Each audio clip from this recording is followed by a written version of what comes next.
Bienvenue à tous dans cette nouvelle vidéo. On se retrouve pour une nouvelle analyse toujours sur le thème des méga évolutions et il s'agit donc de la troisième analyse qui était prévue à la base hier mais que je poste en retard aujourd'hui même. Mais de toute façon, il y a les trois autres analyses qui vont suivre derrière qui étaient de base prévues aujourd'hui, ce qui fera un total de 5 analyses donc qui compense un petit peu. Alors, pour cette vidéo, du coup, on va parler de Scarabrut qui obtient également une évolution, une méga évolution, pardon, toujours sur la première génération, hein, du coup. Et du coup, ben, Scarabrut fait partie de ces Pokémon qui de base sont très mauvais et qui ont été énormément boostés par l'arrivée d'une méga évolution. Il est passé quand même de Zedu, hein, mais alors Zedu bas en Zedu, hein, quand même 98e du Zedu, il était à BL Underuse, donc il est à la limite de l'overuse, il était 39e, vous voyez, il a 4,3, hein, il est pas très loin de, il était pas très loin de remonter en overuse, il était pas très haut, mais vous voyez la différence de tiers, hein, à la limite de l'overused, alors que de base, Scarabrut, c'est un très mauvais Pokémon qui est bas en ZU. Alors, on va comparer du coup tout ça, comme d'habitude, on va s'intéresser aux Pokémon de base et ensuite on va voir la méga évolution. Alors on commence tout de suite. Alors déjà le type, hein, parce que c'est toujours par ça qu'on commence, il a un type insecte pur. Alors, être type insecte pur en stratégie, c'est considéré comme assez moyen. Alors défensivement, faut quand même dire que le type insecte a quelques bonnes choses. Donc il a notamment des résistances qui sont très utiles en stratégie, les résistances combat et sol notamment, puisque ce sont deux des trois types super efficaces sur le type acier. Donc ça reste des résistances utiles. La résistance plante est moins utile parce que globalement t'as toujours moyen d'avoir des résistances plantes, hein, dans une team vu que le type plante est beaucoup résisté dans le jeu. Et le type insecte d'ailleurs on va le voir offensivement pour ça, mais du coup en termes de faiblesse il a quand même une faiblesse au piège de roc, donc ça c'est assez problématique. La faiblesse vol est gênante, la faiblesse feu est gênante, c'est le troisième des coverages super efficace sur le type acier, donc très gênant. Et du coup, ben, être mono-insecte défensivement, c'est pas ouf, puisqu'il a pas d'autres types pour annuler ses faiblesses, pour lui donner plus de résistance. Parce que même si le type insecte est quand même moyen défensivement, il s'associe assez bien avec d'autres types pour apporter de très bonnes résistances, hein. On connaît le fameux double type insecte-acier, hein, de Cisaiox ou de Fortress qui apporte beaucoup, alors qu'on parle d'un type insecte à la base, hein. Donc le type insecte est pas toujours mauvais en corrélation avec d'autres types, mais de base, le type insecte est un mauvais type en stratégie. Offensivement surtout, parce que le type insecte, offensivement, c'est un des plus mauvais types offensifs du jeu. À égalité avec le type plante, il est résisté par moins de 7 types dans le jeu. Et des types qui sont courants, hein. Le type fée, le type combat, le type feu, le type vol, le type spectre. Donc, vous voyez quand même, et là où le type plante, il est super efficace sur des types forts, le type eau, le type roche et le type sol, lui, il est super efficace sur le type plante, ce qui est pas ouf, clairement. Surtout qu'il y a d'autres types qui peuvent venir gérer le type plante à côté, vu son nombre de faiblesses. Le type psy, bah, demi-tour, de toute façon, c'est assez courant. Le type ténèbres à la rigueur, mais c'est moins utile finalement que le type plante. Donc quelque part, bah, le type insecte est moins bon offensivement que le type plante, même ils sont résistés pareil. Voilà du coup, donc le type insecte, vraiment, comme le Pokémon est orienté très offensif, bah, type insecte pur, c'est vraiment pas ouf. Alors, on va parler de ses talents maintenant. Le premier d'entre eux, c'est Hypercutter, qui empêche tout simplement le Pokémon de se faire baisser son attaque.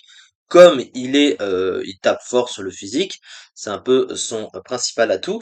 Eh bien, évidemment, c'est utile de pas se faire baisser son attaque, même si ça reste parfois situationnel. Après, ça permet d'éviter notamment, ça limite à intimidation qui baisse l'attaque. Donc, bon, c'est moins pire. Ensuite, Mold Breaker, qui veut donc dire brise-moule en français, qui permet aux attaques du Pokémon d'ignorer les effets des talents en fait, hein. Prenez l'exemple par exemple de Munja. Munja qui a garde mystique, qui est immunisé à tous les types qui ne sont pas super efficaces sur lui, bah lui il s'en fout, il peut taper Munja avec ses attaques et ignorer ce talent. C'est un exemple. Par exemple aussi sur les Motisma, tu peux mettre un séisme sur des Motisma avec Brise-Moule, ça ignorera l'évitation. Voilà, c'est un exemple. Et son dernier talent, c'est Impudence qui booste d'un cran son attaque à chaque fois qu'il met un Pokémon KO. qui semble alléchant sur le papier, mais il a pas vraiment les stats adaptés, surtout en termes de vitesse, parce qu'il a beaucoup de mal il peut facilement se faire dépasser en fait et se faire tuer. Et donc même s'il gagne des boosts sur la durée, bah, il suffit d'un Pokémon plus rapide qui peut le gérer. C'est assez facile parce qu'il est pas si bulky que ça, clairement, surtout sur le spécial. Et du coup, bon, hein, c'est pas vraiment le meilleur Pokémon adapté à ça, clairement. Ensuite, au niveau de ses statistiques, du coup, alors ce qu'on remarque quand même, c'est qu'il tape fort, hein, il a 125 en attaque, donc ça c'est assez positif. Son bulk, il est moyentissime, hein, pas exceptionnel, hein, clairement. Il a une petite base de défense de 100, mais 65 en HP, c'est quand même pas beaucoup. 70 en SPDF, c'est mauvais, donc sur le spécial, il tank pas beaucoup non plus. Il a une attaque spéciale de 55, évidemment, on n'en parlera pas, de toute façon, il est joué physique exclusivement. Et du coup, bah, sa vitesse de 85, qui est pas ouf, hein, clairement, par rapport au speed tier actuel, c'est vraiment pas ouf, donc il a pas une très très bonne vitesse non plus. Alors, du coup, on va s'intéresser maintenant au move pool du Pokémon. Et le gros truc, la grosse particularité qu'il a, c'est qu'il possède des moves offensifs qui sont très forts, hein, parmi les meilleurs moves offensifs du jeu, quand même le noter, hein. Vous voyez, il a Close Combat, Séisme, Lame de Roc, Éboulement, Mégacorn Stabé, évidemment. Quoique non, il a pas Mégacorn au champ. J'avais vu Mégacorn, j'ai rêvé. Non, il a pas Mégacorn. Ah bah autant pour moi. J'ai cru qu'il avait Mégacorn. Mais pourtant, il pourrait avoir Mégacorn. Excusez-moi, je me suis emmêlé les pinceaux. Ouais. Ah, j'ai cru avoir vu Megacorp. Voilà, il ne l'a pas. Mais à côté, il a aussi Sabotage, hein, qu'on remarque également. Il a même une priorité, hein, il a Vive Attaque, même si c'est pas très fort, c'est ça. Il possède l'accès à Danse Lame hein, également pour se booster. Il a Surpuissance aussi, mais Close Combat c'est mieux puisque ça baisse pas l'attaque, ça baisse que les défenses. Par contre, son pool de soutien, bah, il est pratiquement vide, hein. Il a vraiment rien à part le setup. Il a les pièges de roc aussi. Mais il a quand même des attaques puissantes. Cela étant, ça ne fait pas tout, hein, évidemment, puisque l'ensemble du reste, son potentiel offensif ne suit pas, hein, très clairement. Et c'est pour ça que du coup, la méga évolution a beaucoup apporté au Pokémon et vous allez très vite comprendre pourquoi. Parce que il a obtenu donc en méga évoluant, déjà il change de type, il passe du type insecte au type insecte vol. Alors c'est bon sans être bon en fait, parce que insecte vol c'est pas un très bon double type, surtout défensivement. Alors le type vol lui apporte quand même un peu plus d'utilité offensive, hein. C'est toujours mieux d'avoir un double type pour être bon offensivement en stratégie. Vous voyez qu'il est quand même beaucoup moins résisté hein, et super efficace sur 369 Pokémon quand même, c'est plutôt pas mal. Donc c'est mieux offensivement, mais par contre défensivement, bah quand même c'est très compliqué. Alors il gagne une immunité sol, mais bon le type insecte il résiste déjà, donc c'est pas forcément très ouf. Il gagne une résistance insecte, bon c'est moins pire, mais à côté, bah il obtient des faiblesses très gênantes. La faiblesse électrique et la faiblesse glace, donc voilà, et une double faiblesse au piège de roc, sachant que il est obligé d'avoir une méga gemme pour méga évoluer. Il y avait de toute façon pas les grosses bottes, et quand tu méga évolues, tu ne peux pas avoir d'autres objets, donc les grosses bottes vous oubliez. Donc du coup, ça va dire qu'il est très fragile parce que malgré le boost de bulk, hein, vous voyez qu'il est passé à 65, 120, 90, donc il a un peu plus de bulk. Ça semble solide sur le papier, mais c'est fragile parce que la faiblesse au piège de roc, c'est la moitié de ta barre de vie quand il arrive sur le terrain. Donc il faut qu'il s'assure que les pièges de roc ne soient pas sur le terrain pour pouvoir venir sans problème et éviter de prendre trop de dégâts. Parce que derrière, il suffit d'un Pokémon plus rapide ou alors qu'il puisse lâcher une grosse attaque ou une grosse priorité et du coup, bah derrière, il va se faire massacrer. Surtout qu'à côté, il a des faiblesses très gênantes. Mais par contre, il obtient quand même un bon boost de vitesse de 105 pour passer de 85 à 105, donc ça c'est pas mal. Et il passe de 125 à 155 en attaque, donc ça c'est extrêmement fort. Alors il tapait déjà fort, il tape encore plus fort, donc ça c'est très pratique. Mais surtout, il obtient un excellent talent.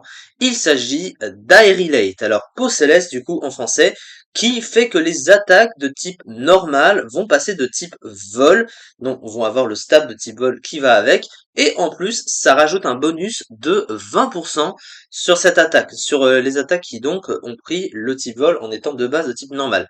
Ce qui fait que tu as certaines attaques, notamment Vive Attaque qui va passer de type vol, qui est une priorité qui devient une priorité de type vol stabé, sachant que de base, il n'y a pas de priorité de type vol. Flambuzard et son talent ne comptent évidemment pas. Et surtout, l'attaque retour, hein, qui va, si il y a le bonheur est au maximum, devenir extrêmement puissante avec le stab et avec le bonus de puissance. Donc vraiment, c'est très très fort, surtout qu'il obtient le type vol en méga évoluant. Donc du coup, c'est vraiment adapté au Pokémon.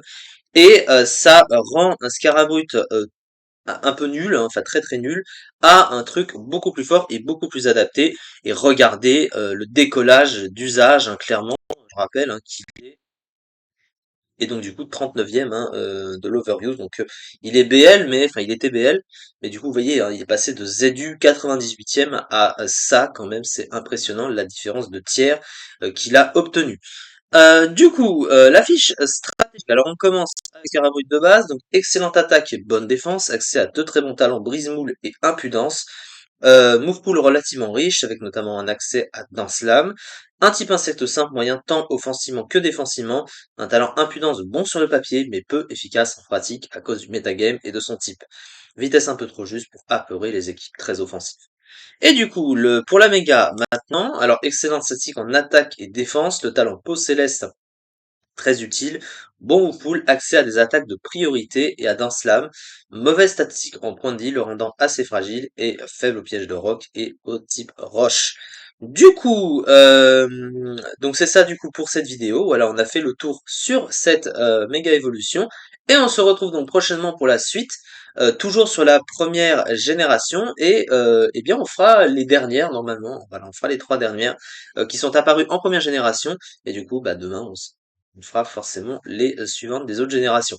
Merci beaucoup en tout cas de m'avoir suivi pour cette vidéo et on se retrouve très vite bien sûr pour la suite.